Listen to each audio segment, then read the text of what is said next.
Участок сатылат. 4 бурчтуу туура формада. Бишкек шаары 1-май району Мурас Ордо конушунда жайгашкан. Мамлекеттик бала бакча, мектеп, мечет бар, ФАП, парк, мини полиялар кыскасы баары бар экен. Мынакей, бул участогубуздун көрүнүшү, баасы $35.000. Бир аз содлашам, сүйлөшөм дейт. Туугандар түзмө түз ээси менен байланышасыздар. Участок Мурас Ордо конушунда жайгашкан. Сиздер келүүчү Молодая гвардия менен туугандар түндүктү карай келе бересиздер. Объездной менен кетишет. Да келсеңиздер Озерныйдын батыш тарабында Мурас Ордо конушу жайгашкан. Сиздер мына 8-негиз көчө менен келсеңиздер, бул жерде Ак жол деген дүкөн. Ошунун туш тарабындагы эле туугандар. Көчө менен кирсеңиздер эле, мына 9-көчөдө оң тарапта бул жерде эле участогубуз жайгашкан. Автобус жүргөн чоң көчөгө да жакын. Мектеп балбактар бул жерде жакын эле аралыкта туугандар.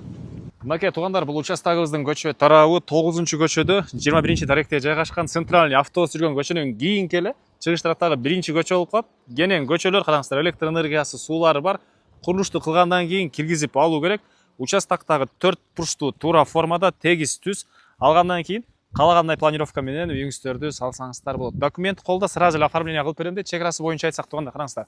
Бул темир түштүк чек арасы. Ушунан бери карай 16 метр болуп калат экен. Болжол менен мынакей бул кара пакеттерге чейин. Бул жагы болсо 25 туугандар, 16га 25. Түз түшсөңүздөр, бул жерде бир мектеп, оң тарапта экинчи мектеп, бала бакча, мамлекеттики бар туугандар. Андан сырткары могу жерде паркы, ФАПы, мини полиялары, кыскасы бар эле бар. Бишкек шаары 1-май районуна караштуу Мурас Ордо конушу туугандар. Анан негизинен участок түп түз 4 бурчтуу туура формада. Азыр бир аз жийделер өсүп турган учур экен. Анан чыгыш чек арасы болсо тетиги пескаблокты көрдүңүздөрбү? Ошол заборго чейин болуп калат туугандар.